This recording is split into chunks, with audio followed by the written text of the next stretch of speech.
oo khadara oo ah maayir ku-xigeenka caasimadda waxaan ku imi doorasho xor oo xalaala ayaan halkaa ku soo gaadhnay sidaa daraaddeed waxaanu dhiirigelinaynaa inay doorashooyinka xorta ah ee xalaashe ay qabsoomaan ixtiraamayna qof walba aragtidiisa iyo qofku inuu xaq u leeyahay ciddu doonaya inuu doorto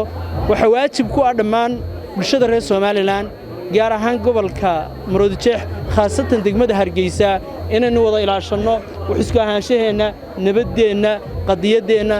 dal jacaylkeena because of waxa aynu isku nahay ayaa ka badan ama waxaynu isku aragtida aynu ka midaysanahay ayaa ka badan waxaynu isku khilaafsanahay alxamdulillaah rabbil caalamiin maanta ay taariikhdu tahay 20ka bisha 7 2024 waxa weeyaan waa carwadii sanadeedkii Hargeysa International Book Fair oo lagu soo bandhigayo xarunta dhaqanka ee caasimadda Hargeysa oo muddo ay socon doonto 6 cisho hadii la yiraahdo waxaan ku soo dhaweynaynaa dhammaan marti sharafta qiimaha badan ee ka timi dalalka adduunka 14 dal ayaa lagu soo casuumay maanta Book Fair-kan Hargeysa ka qabsoomaya martida sanadkan waxa weeyaan wadanka Tunisia aad iyo aad u soo dhawaada baan leenahay Hargeysa iyo guud ahaan Soomaaliland baa ku soo dhawaada maanta halkan waxa lagu soo bandhigay buugaag kala duwan waxa weeyaan cilmi fara badan iyo aqoon fara badan ayaa halkan lagu soo bandhigay halabuuro cusub oo dhalinyarteena iyo bulshadeena ay soo bandhigeen oo ka turjumaya xadaaradda iyo dhaqankeena Soomaaliland iyo Soomaali ahaanba ayaa goobtan lagu soo bandhigay xaqiiqatan ummaduhu xadaaradooda waxa weeyaan waa wax ay ilaashadaan oo ka wada ay dhiirigeliyaan xadaaradda marka laga hadlayana waxa weeyaan taariikhda iyo historyga ummad ay leedahay iyo jiritaanka ummad ay leedahay waxa tilmaamaya dhaqankeena Soomaaliland iyo ummadaha Soomaalida iyo ummadda Islaamkuba wuxuu tilmaamayaa dhaqan nabadgeliyo dhaqan wada jir halku dhiga sanadkanina waxa weeyaan wax isku ahaanshaha iyo isahaanshaha iyo togetherness in dadku ay noqdaan qaar isku ah oo waxa weeyaan isku ahaansho marka la leeyahay afar mabaadi oo asaasi ah leedahay waxa weeyaan afar taa mabaadi asaasiga waxa weeyaan ka koobaad waxa weeyaan ka fikriga ah iyo ka aragtida ah in dadku aragtida ka mideysnaadaan sidoo kale waxa jira isaguna wax isku ahaanshaha diiniga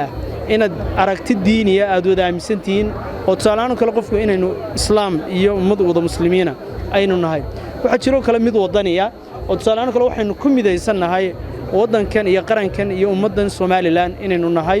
ayaa iyaduna muhiim ay tahay waxa jira mid siyaasiya oo talaano kale hab fikir siyaasiya inay ummadi ku mideysnaato oo go'aanshahoodu ay ahaadaan in mid siyaasiya talaano kale waxaynu u samaysanahay oo inuu leenahay xisbiyo qaran ururo marka aragtiyahaas in la mideeyo oo asalka kullu shayna ay tahay in laga hortago tafaraaruqa oo ummad kaliya inaynu ahaano ayaa asalka maanta halku dhiga barnaamijkan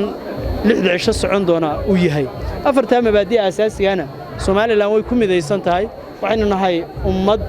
qarankan wada leh oo marka laga hadlayo wadaniyada ummad Soomaaliland qarankan waynu ku mideysanahay jamhuuriyadda Soomaaliland oo ku wada mideysanahay waxaynu sidoo kale nahay ummad muslimiina waxaynu nahay ummad isku diina Soomaaliland waxa weeyaan diinta laga aaminsan yahay waxa weeyaan waa diin quraata waa tu Ilaahay inagu amray waxaynu nahay umma muslimiina ilaahayna waxaynu ka baryaynaa inuu muslimnimada iyo iimaanka Ilaahay inuu noo siyaadiyo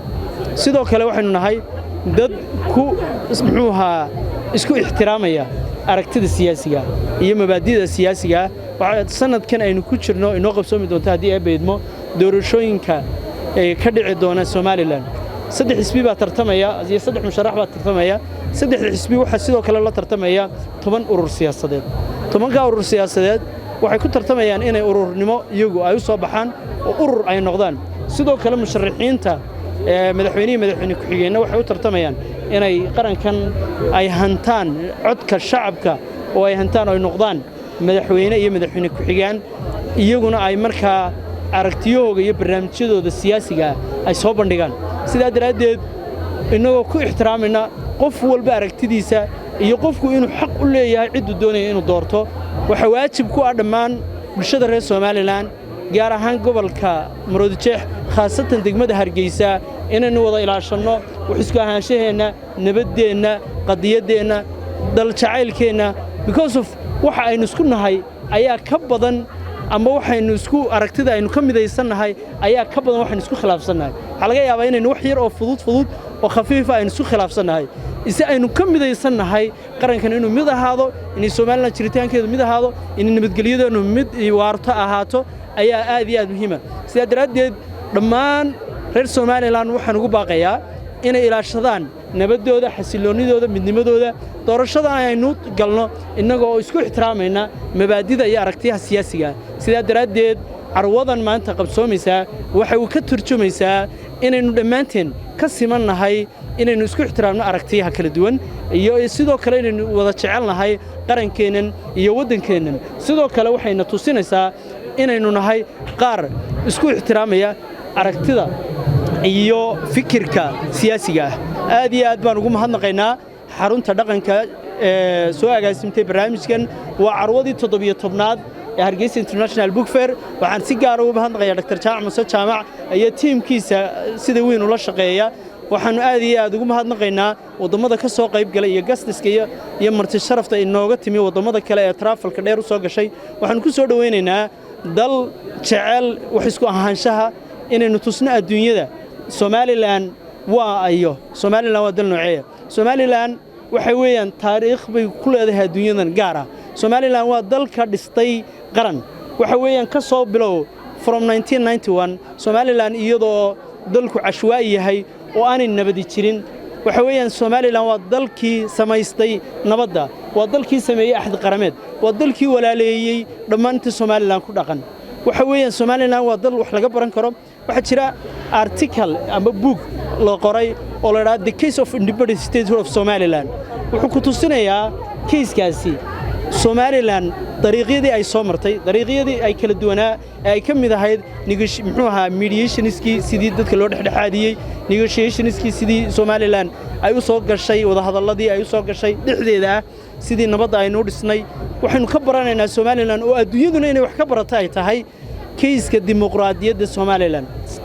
waa dal dimuqraadiya waxa weeyaan waa dal islaama waa dal ay ka dhacday doorashooyin madax bannaan oo kala duwan oo fara badan anigu oo khadara oo ah maayir ku xigeenka caasimadda waxaan ku imi doorasho xor oo xalaal ah ayaan halka ku soo gaarnay sidaa daraadeed waxaanu dhiirigelinaynaa inay doorashooyinka xorta ah ee xalaashay ay qabsadaan waxaanu aad iyo aad ugu mahadcelinaynaa madaxweynaha jamhuuriyadda Somaliland oo sabab u ahaa doorashada xorta iyo xalaasha ah ee aan ku imi iyo qayrkayba ay ku yimaadeen inuu qabto tan maantana waxaanu ku hambaleynaynaa inuu qabto insha Allah billahi kariim waa legacy iyo taariikh madaxweynuhu leeyahay waxaanu sidoo kale u mahadcelinaynaa ururada iyo xisbiyada siyaasiga ah ee maanta siinaya fursadda dhalinyarada waxaanu leenahay sanadada soo socda insha Allah billahi kariim waxay noqon doonaan sanadada ay tartami doonaan dhalinyartu oo ku tartami doonaan kuraasida ugu sareysa haday noqoto madaxweyne ku xigeenba ilaahay idinku waxaan rajaynayaa dhalinyarteena la midka ah ee qayrkeena inay dalkeenan hogaamiyaan oo hogaamiyaal ruuxi ay ka noqdaan qarankeenan iyo ummadeenan iyo waddankeenana aynu dhisano aad iyo aad baan ugu mahadnaqayaa saxaafadan si gaar ah ayaan ugu mahadnaqayaa